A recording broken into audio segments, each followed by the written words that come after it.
First, the most outrageous or untrue things said by or on behalf of Republican presidential nominee John McCain. McCain in the membrane. Number 3, talking points. Who's writing them for the senator? His visceral advice on the economic bailout, quote, "The first thing I do is say, let's not call it a bailout, let's call it a rescue, because it is a rescue." Where did he get that? Last Tuesday on Fixed News, Fred Barnes said, quote, "We would be in a better situation, or at least the Treasury Secretary Hank Paulson would, if this were known as a rescue rather than a bailout." Bailout sounds terrible. Who is for a bailout? A lot of people are for a rescue.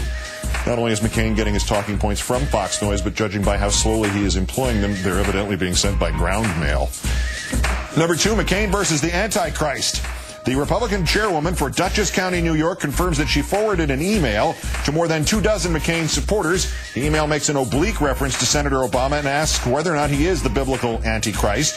Quoting the 13th chapter of the book of Revelations, it claims Scripture said the Antichrist would be a man with Christ's popularity, but of Muslim descent, in his 40s, and it asks, do we recognize this description? Several problems here. First, it's called the book of Revelation, not Revelations.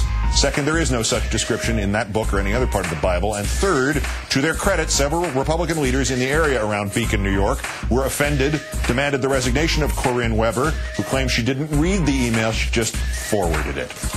And number 1, you don't say that in public. The second Katie Couric interview with Senator McCain auditing hinged on McCain's contention during the debate that Senator Obama had threatened to invade Pakistan, and McCain's insistence that you don't do that, you don't say that out loud. Then Governor Palin promptly said the same thing out loud in public. There was a lot of smoke about gotcha journalism, and gee, the answer didn't count because it was only to a voter and not to Tom Brokaw. But lost in this is McCain's pained, condescending insistence, repeated to Couric, that Obama was somehow unqualified to be president because he talked about not invading Pakistan but running counter-terror missions there if the Pakistanis would not.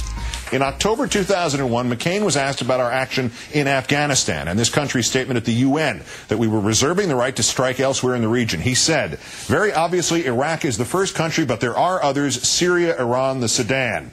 Then on David Letterman's show, back before he was canceling on Dave and lying to Dave about why, McCain added that things were going fine in Afghanistan and, quote, the second phase is Iraq.